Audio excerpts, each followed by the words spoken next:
Bukan hanya Singapura aja yang menolak UAS, banyak, ada hampir 6 negara. Kenapa ini bisa terjadi? Kenapa ini bisa terjadi penolakan kepada UAS coba? Kalau memang UAS sendiri tidak ada masalah, tidak punya masalah dengan ceramah-ceramahnya. Mereka menolak itu karena orang yang ditolaknya ini kan ada masalah. Nggak mungkin kalau misal saya masuk ke Singapura, itu pasti diterima dengan baik. Ud'u ila sabili rabbika bil hikmah wal mau'idatil hasanah wajadilhum billati hiya ahsan. 3 cara ketika kita mau berdakwah, bil hikmah wal mau'idatil hasanah wajadilhum billati hiya ahsan. Tidak ada bahasa kalimatnya bil caci maki, bil merendahkan, bil mengejek, nggak ada. Bil hikmah wal mau'idatil hasanah wajadilhum billati hiya ahsan. Kalau keluar dari konteks itu, ya, itu bukan mengajak namanya, itu bukan berdakwah namanya. Mengejek, ya, mengejek, dan itu keluar dari konsep-konsep dakwah yang dianjurkan, diharuskan di dalam Al-Quran.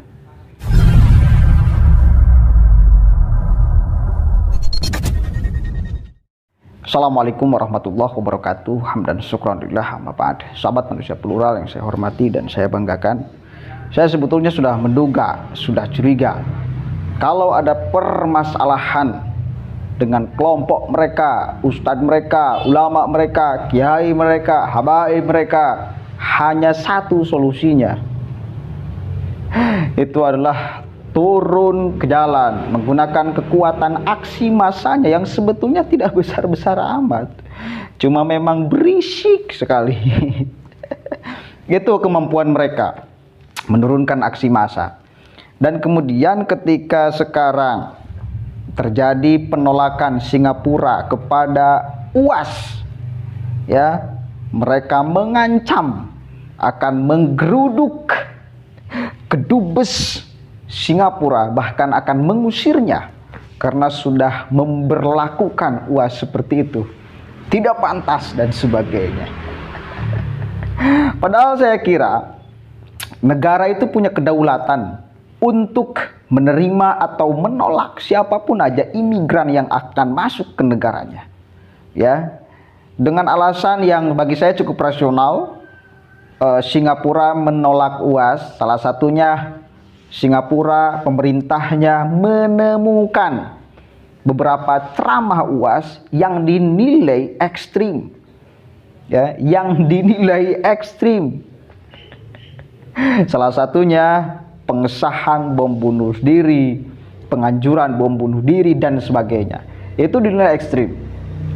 Di negara Singapura yang multi ras, multi agama, UAS tidak cocok. Jangan sampai menyebarkan mungkin ajaran atau paham yang selama ini dia sampaikan. Salah satunya tidak menghargai perbedaan. Bagi saya cukup rasional, dan itu kemudian menjadi kedaulatan negara Singapura untuk mewaspadai jangan sampai ajaran ini masuk, kan gitu. Itu rasional dong. Biarkan dong, ya, biarkan dong. Kenapa harus sewot gitu loh? Aduh, aneh. Oke, tapi ya tetap mereka tidak akan bisa hanya dibicarakan seperti itu. Tetap akan harus ada solusi. Singapura harus minta maaf, kedubesnya akan diusir dan sebagainya. Wis lah, terserah ente ya. Oke, untuk memverifikasi kevalidan apa yang saya ucapkan, nih ada berita dari tribunvideo.com. Buntut persoalan UAS dideportasi, tapi lebih tepatnya bukan dideportasi karena sudah dikonfirmasi ya oleh pemerintah Singapura. UAS bukan dideportasi tetapi ditolak. Kita harus bisa membedakan deportasi dan ditolak. Deportasi itu sudah masuk ke Singapura, ya, kemudian karena ada persoalan hukum atau sebagainya lah di negara asalnya, kemudian dipulangkan. Nah, UAS persoalannya bukan sudah masuk, dia ditolak sebelum masuk. Ditolak sebelum masuk. Kalau istilah lucunya ejakulasi dini, sebelum masuk udah keluar, bos. Ya, kita baca beritanya nih. Kantor kedubes Singapura bakal digeruduk massa, terancam diusir. Wah, keren ya. Permasalahan Ustadz Abdul Somad yang disebutlah dideportasi dari Singapura menuai kecaman dari berbagai pihak.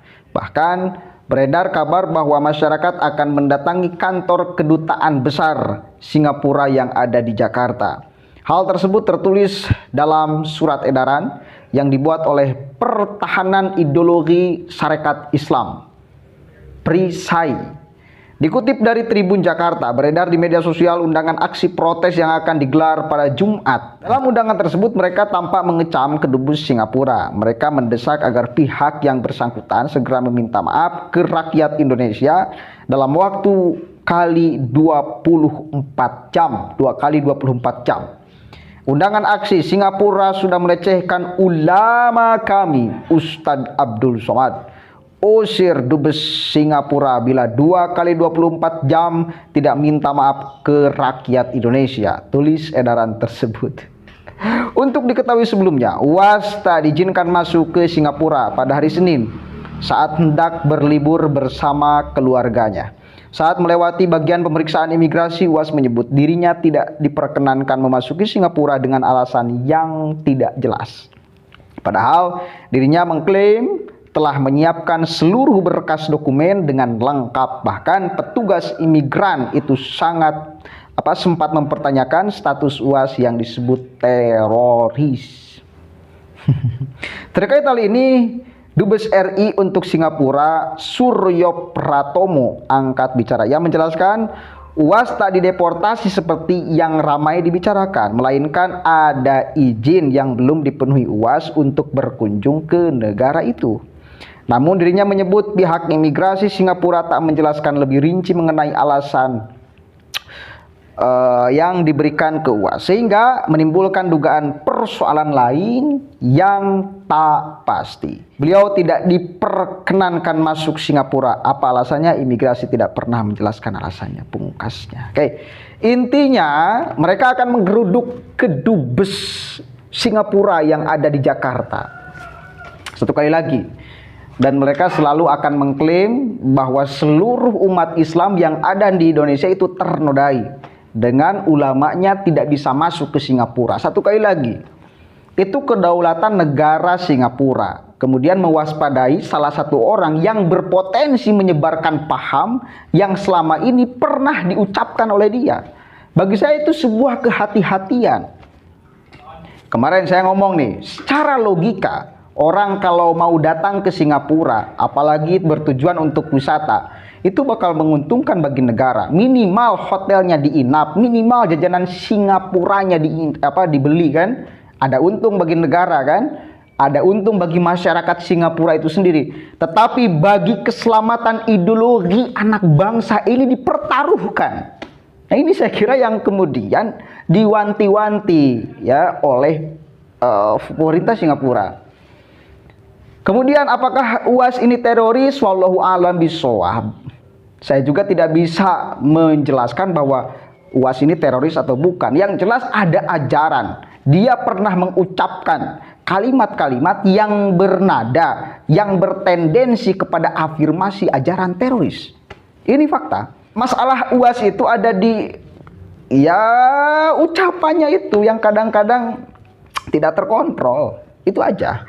Dan ini bagi saya menjadi pembelajaran, perhatian khususnya bagi UAS dan kemudian bagi orang yang lain, agar di dalam berbicara itu, di dalam menyampaikan ajaran agama itu harus menata dengan baik apa yang akan diucapkan. Kemudian faktanya sekarang bermunculan, bukan hanya Singapura aja yang menolak UAS, banyak, ada hampir 6 negara. Kenapa ini bisa terjadi? Kenapa ini bisa terjadi penolakan kepada UAS coba? Kalau memang UAS sendiri tidak ada masalah, tidak punya masalah dengan ceramah-ceramahnya. Mereka menolak itu karena orang yang ditolaknya ini kan ada masalah. Nggak mungkin kalau misal saya masuk ke Singapura, itu pasti diterima dengan baik, ya, pasti diterima. Di seluruh dunia saya pasti diterima dengan baik. Pasti diterima, kenapa? Nggak ada masalah. Yang ditolak oleh negara yang lain itu karena kan kitanya ada masalah. Artinya ini harus ada kesadaran dari UAS-nya, bukan malah ngotot menurut saya nih ya, bukan malah ngotot membenarkan ya kemudian menyangkal dan sebagainya, wislah akui dan sadari bahwa saya pernah mengucapkan yang kalimat itu akan melukai orang lain. Maka itu yang menyebabkan saya ditolak gitu loh. Tinggal minta maaf. Kalau saya pernah mengucapkan kalimat itu, saya pernah mengajarkan itu, saya minta maaf, gitu aja kok. Selesai saya kira. Bukan malah kemudian ngalor ngidul ke sana kemari. Kalau seperti itu tidak akan pernah selesai. Kemarin dia ngomong tentang HTI, tidak pernah ada keterlibatan saya dengan HTI. Itu hoax, saya jadi ketua HTI Pekanbaru Riau. Faktanya Anda pernah ceramah di depan jamaah-jamaah HTI dan mengafirmasi ajaran HTI, jargon HTI Anda teriakan solusi permasalahan umat itu adalah khilafah. Itu kan jargon-jargon HTI. Kalaupun Anda tidak masuk struktural, maka ajaran HTI Anda afirmasi sebagai kebenaran. Dan apa bedanya orang yang masuk struktural dengan orang yang kemudian mengimani, membenarkan apa yang nggak ada bedanya, sama aja. Yang diwaspadai itu bukan organisasi HTI-nya, ya, tetapi ideologi, cara pikir, cara pandang, cara gerak, cara merubah orang HTI. Gitu loh. Kalau hanya organisasi HTI-nya kan di Indonesia juga sudah dibubarkan, tapi ideologinya masih kemudian merangsek ke anak-anak bangsa. Gitu loh. Jadi nggak ada persoalan dengan organisasi HTI-nya, ideologi sampean itu masalahnya, yang mengafirmasi ideologi Hizbut Tahrir Indonesia. Gitu bos ya. Jadi jangan malah ngalor ngidul ke sana kemari, akhirnya ucapan Anda itu dibantah oleh Anda sendiri akhirnya. Jadi kalau di dalam bahasa Al-Qur'an itu ada nasikh mansuh ya.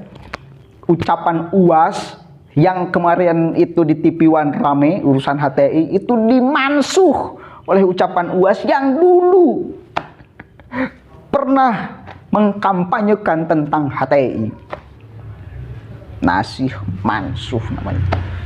Ya, mudah-mudahan ada manfaatnya dan mari kita sadar sama-sama dan mari kita perbaiki ucapan kita ketika mau berdakwah, karena konsep berdakwah itu sebetulnya jelas di dalam Al-Qur'an.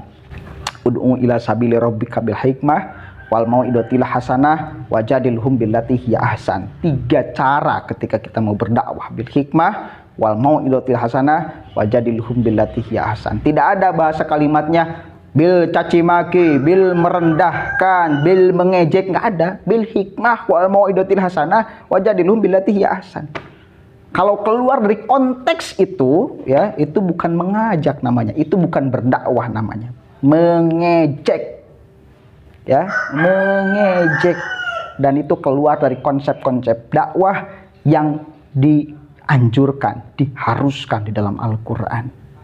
Mudah-mudahan ada manfaatnya. Wallahul muwaffiq ila aqwamit thoriq. Wallahu a'lam bishawab. Assalamualaikum warahmatullahi wabarakatuh.